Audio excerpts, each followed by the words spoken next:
My grandfather had a tobacco farm in North Carolina. He grew all his own vegetables, he made his own corn liquor. We ate the best foods, we had the best meat. So I never really realized we were poor. I'm a water safety instructor and I train lifeguards. At my age, being able to work with all these young kids, after all the dirt that I've done in my life and all the bad things that I've done, I like now to try to reverse my karma a little bit.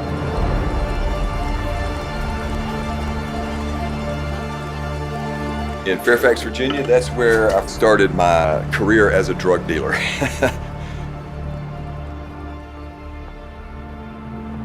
When I got out of the Marine Corps, I ran into a foreign exchange student from Colombia. He was only 15 years old, and he's got a quarter pound of coke. Cocaine had just started coming around, but nobody hardly even knew what coke was. So I told him, let me try this first. This stuff was so light and so fluffy, it just went into my nose and dissolved.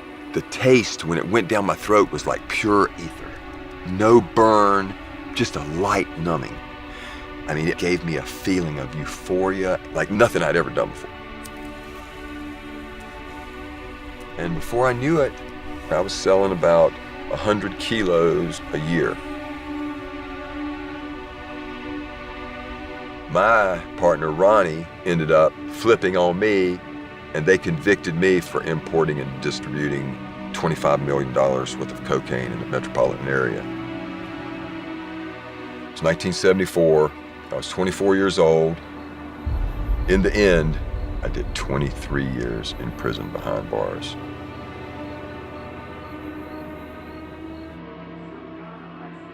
My nickname in prison was Psycho Bill. Most people just stayed away from me because I was so muscular and big, and I believed I was fucking invincible.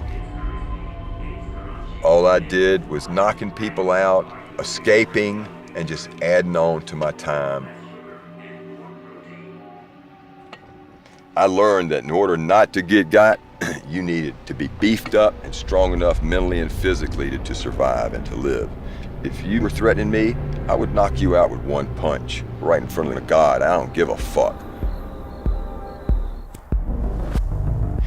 I was trying to be extorted by 5 fellas from Richmond. They told me they were gonna take my shit, and they're not getting it.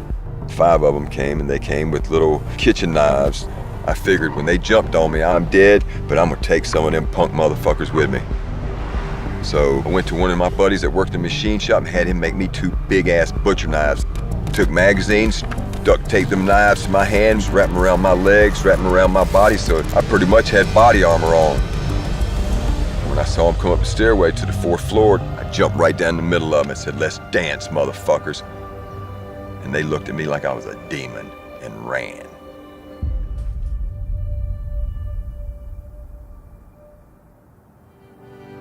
Me and Franny met in prison, of all places. She was a devout Christian. Her and my mom were like best friends. So she already knew about me, all the wild stories and stuff.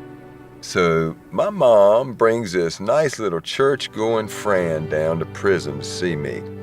I come out long hair down to my waist, big Fu Manchu beard. See this pretty little thing sitting out there, and I swear to God, she was shining. If I wouldn't have met Fran and gotten married to her in prison 5 years before I got out, she waited 5 years faithfully for me to get out. I would be back in prison for life. I'm just grateful. I'm just grateful that I ever met her. She's the best thing that ever happened to me.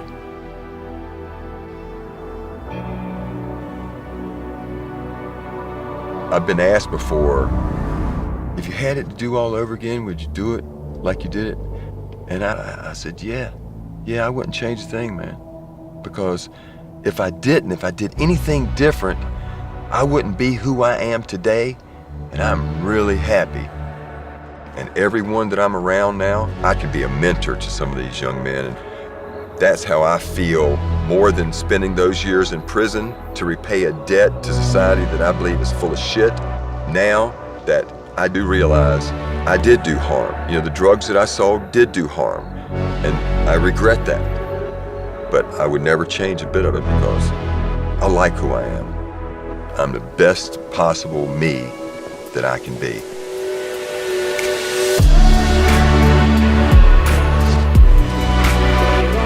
I want to run with the young dogs. I don't want to sit up on the porch with the old dogs.